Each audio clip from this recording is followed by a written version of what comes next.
If you or someone you know is about to buy a camper, stop. Watch this first.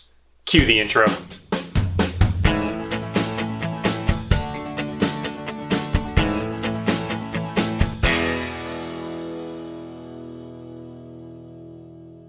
Now, before we get into today's video, I want to put a few disclaimers out there. One, this is from a consumer's perspective. I just want to make sure that you have the information that you need going into making a purchase of this size. Two, make sure you do your own research.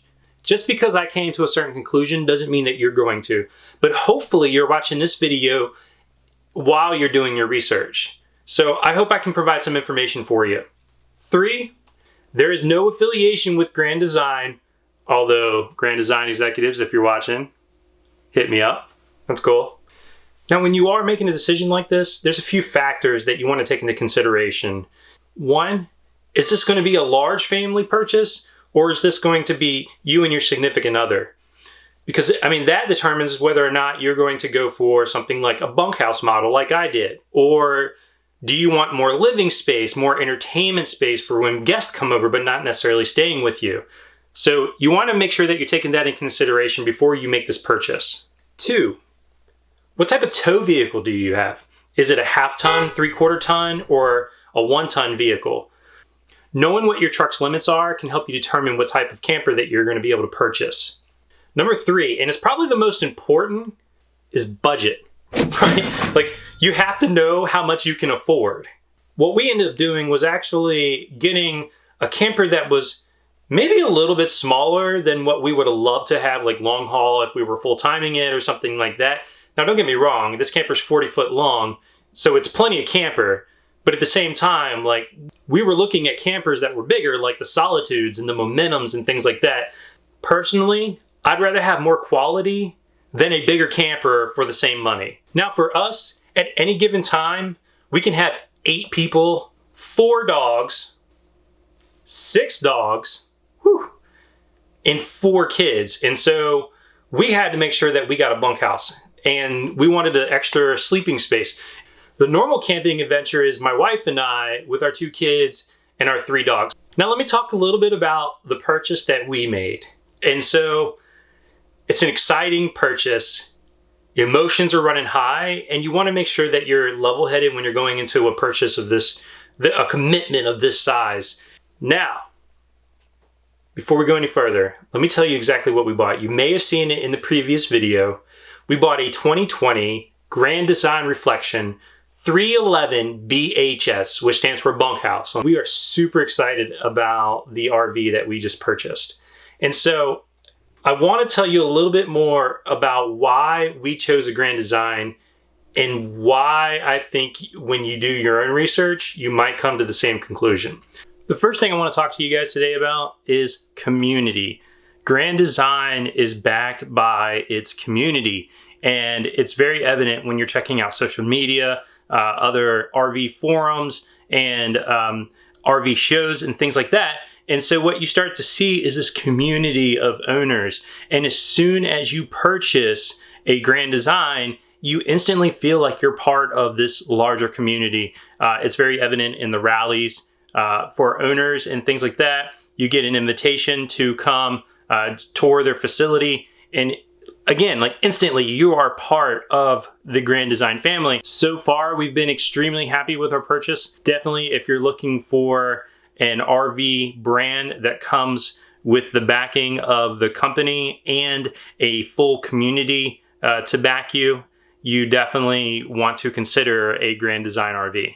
My number 2 reason for us purchasing a Grand Design was the craftsmanship. We went to an RV show last year, and this was before we were even in the market to purchase a new RV. And so we got to walk through a ton of different brands. And I'm not going to knock any other brands. They're all beautiful. And at the end of the day, I love the craftsmanship of Grand Design. The first thing you'll notice when you walk into a Grand Design is that the floors, they don't bow under your feet. The thing is when I walk into something that I'm spending this much money on, I don't want to feel like it's bowing under my feet.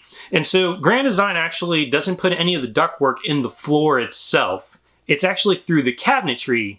And so what you get is a really solid, sturdy floor as you walk through. Now, there are countless other things that we can talk about in terms of the craftsmanship. When you actually pull in and retract the slides, look at how the slides line up with the other furniture that's in here. And I know that's not a big thing. I mean, it looks like a jigsaw puzzle. I know I couldn't have done that good. And so I really applaud the craftsmanship that goes into these RVs. You know, the cabinetry work, it's residential cabinets. The other big thing that sold me on it was the installation. And so when you think about the time and effort that Grand Design puts into these RVs, they don't slouch on installation either. And in fact, they actually do a test on it where they bring the temperature, the external temperature up to 100 degrees, they leave it for 48 hours. And then they bring the external temperature down to 0 and they leave it there for 48 hours as well. And so what you get is you get a test of your systems that will show you the temperature that it held through these conditions. We were recently down in the Florida Keys and we had a Puma 28 DSBS.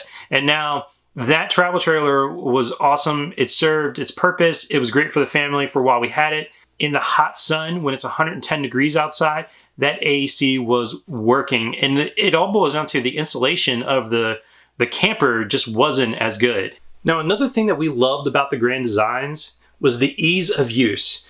It's a much bigger unit. It's more upscale. We assumed that there was going to be a whole lot more to it in terms of maintenance, how to actually set the RVs up when you get to sites and also breaking them down. I will say there's a lot to do and checklists are important. Some other full-time RVers have actually talked about the importance of checklists, so I'm not going to go into that. I'll actually put the links in the description. You can check those out. Those are pretty cool too. The ease of use of this RV is crazy. And so we look at the water system and how easy it is to flip between, well, do we want to use city water or we want to use the fresh tank? Do we want to winterize it or are we storing it? And so that's one example of how easy it is to use this thing. And it also comes with an auto leveling system, which by the way is pretty awesome after you've been using your travel trailer and you're out there with the drill and you're like, come on, it's hot. Let's get this thing level. Crap, we're in the wrong position. So we got to move it like an inch over.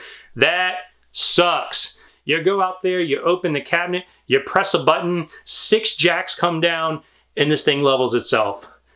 Awesome. Now, the other thing I want to talk about is storage. Do you like storage? Because if you do, Grand Design might be worth taking a look at. This thing has storage everywhere. Every nook and cranny has been utilized in this RV. Whether that is the cabinetry that is in the kitchen or the living area, under the bunks, under the beds, in the bathrooms. Now, some of my storage is actually taken up because I have the outside kitchen, but even in the kitchen, you're looking at cabinetry all the way across. You have drawers all the way across. So even though some of that space has been taken up with the kitchen, you can still utilize that kitchen for storage. The outside pass-through storage is huge on this thing. Now, it's not as big as some of the Solitudes and the Momentums. When I pulled everything out of my other camper and then I put it into this camper, and in fact, I probably could have crammed everything into the one under the bedroom up front. Storage is amazing on this thing. I have to say we love it. In fact, we filled up the inside with everything that we had on from the other camper, and we have like one thing in a lot of drawers because we just don't have that much stuff. We didn't have that much storage previously. And take a look at how they've laid out the storage because some of these things are really unique and it takes a lot of creativity. I think we get back to that craftsmanship in order to be able to pull off some of these storage ideas. The last thing I want to discuss is Grand Design stands behind their products. This is no joke. In fact, we actually got a letter from the CEO, and I'm sure it's probably printed and it's sent out to everybody. But even though this was a stock letter, it was a very nice touch. So kudos Grand Design on that one. It's just something that kind of sticks with you and it resonates with you as a consumer. It makes you feel very good about the purchase decision that you just made. Another cool thing that we got with our Grand Design purchase was an invitation to tour their facility. And so I've seen some videos on their facility and how they put these things together, and it is amazing. They're by far raising the bar on how RVs should be put together. And then, again, that goes back into the craftsmanship. It goes back into the community. They really listen to their customer. They were founded in 2012, so they're not like super old. They haven't had 50 years to perfect their craft like some of these other companies have. And so for them to be where they are in that amount of time is amazing. I definitely give kudos to Grand Design for being able to produce a quality product that people really want to consume. And so what I'll leave you with is make sure you do your research. I do so much research. I drive my wife nuts. Do your research. Make sure that you're purchasing something that works for you. So if you like this video, make sure you give it a thumbs up. If you really like the video, make sure you subscribe. So I really appreciate all the support that everybody's given us. I hope this information has been helpful. Leave some comments below if you have any additional questions. Until the next strange adventure, keep making your own.